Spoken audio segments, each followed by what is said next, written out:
आदत हो चुकी है तेरी। सरवोज के मुंह से अपने लिए खिलौने वाली बात सुनकर ख्याति का दम घुट गया। सरवोज का एक एक शब्द ख्याति के दिल में जहर बुझे खंजर की तरह उतर गया था और उसके पूरे फेस पर गुस्सा और नफरत नजर आने लगी थी। उसने धीरे से कहा, मिस्टर कपूर, मैं खिलौना नहीं हूँ। इससे पहले कि वो अपनी बात पूरी कर पाती, सरवोज ने जोर से स्लाइडिंग डोर को पटक दिया और बाहर निकल गया। ख्याति का दिल दर्द से तड़प रहा था।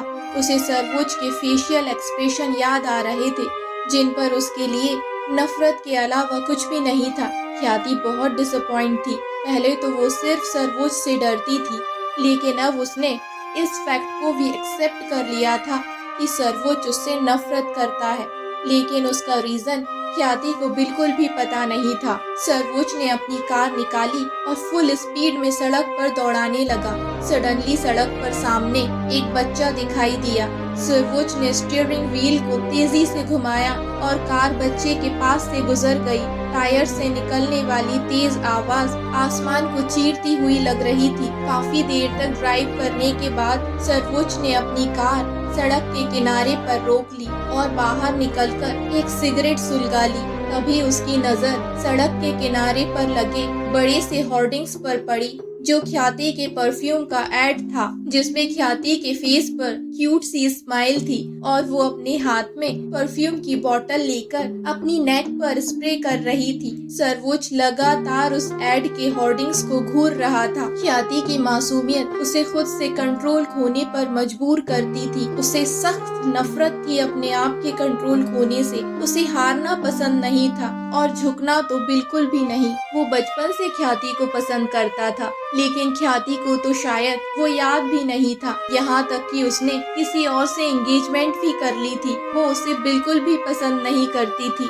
अब सरवोज सिर्फ ख्याति को अपने पास रहने के लिए मजबूर कर सकता था और उसे हर वक्त पैसों के लिए धमका सकता था। भले ही वो निर्माण मेहता की बेटी थी, सरवोज उससे चाह कर भी नफरत नहीं कर पा रहा था। वो अंदर ही अंदर हर वक्त खुद से जंग लड़ रहा था। उसका दिमाग कह रहा था ख्याति मेहता को बर्बाद कर दो, और उसका दिल तो ख्याति से प्यार करने पर अड़ा था। सरवोज ने फ्रस्ट्रेट होकर एक जोरदार किक अपनी कार के पहिए पर मार दी और जोर से चीखा, What the hell is going on? Back to back 4 cigarette फूंकने के बाद उसने कार स्टार्ट की और ऑफिस चला गया। सरवोज के सामने टेबल पर फाइल्स का ढेर लगा था, लेकिन उसने एक फाइल भी उठाकर नहीं देखी थी। उसका काम करने में जरा भी मन नहीं लग रहा था। उसे ख्याति का सॉफ्ट सा हाथ नजर आ रहा था, जिससे उसने सरवोज के सूट की स्लीव पकड़ी थी। ख्याति का रिक्वेस्ट करने का अंदाज ऐसा था कि सरवोज का सच में दिल पिघलने लगा था। कबीर को साफ समझ में आ रहा था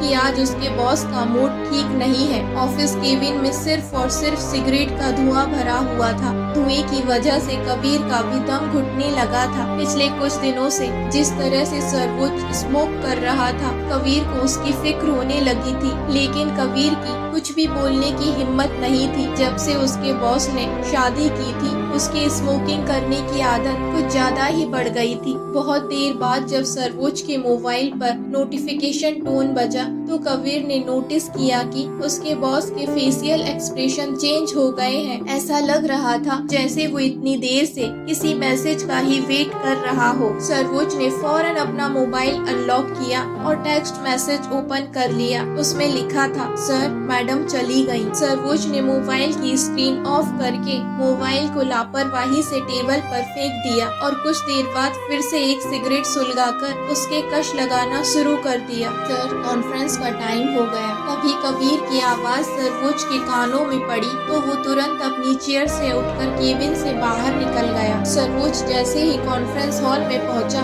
उसे देखकर हॉल में सन्नाटा छा गया। बड़ी सी चौकोर वुडन टेबल के चारों तरफ 10-10 चेयर लगी थी, जिन पर कंपनी के सभी डिपार्टमेंट के एग्जीक्यूटिव बैठे थे। सरवोज ने डार्क ब्लू कलर का बिजनेस सूट पहना था, जिसके अंदर उसने स्काई ब्लू कलर की बॉडी फिटेड शर्ट कैरी की हुई थी। सरवोज सिर्फ 27 साल का था, लेकिन उसका ऑरा ऐसा था कि उसकी तरफ देखते हुए भी लोगों को डर लगने लगे। सब लोग उसे देखकर खड़े हो गए। सरवोज आराम से सीईओ की चेयर पर जाकर बैठ गया और उसने अपना फोन टेबल पर रख दिया। उसने अपने हाथ हाथ से सबको बैठने का इशारा करते हुए कहा, लेट्स स्टार्ट।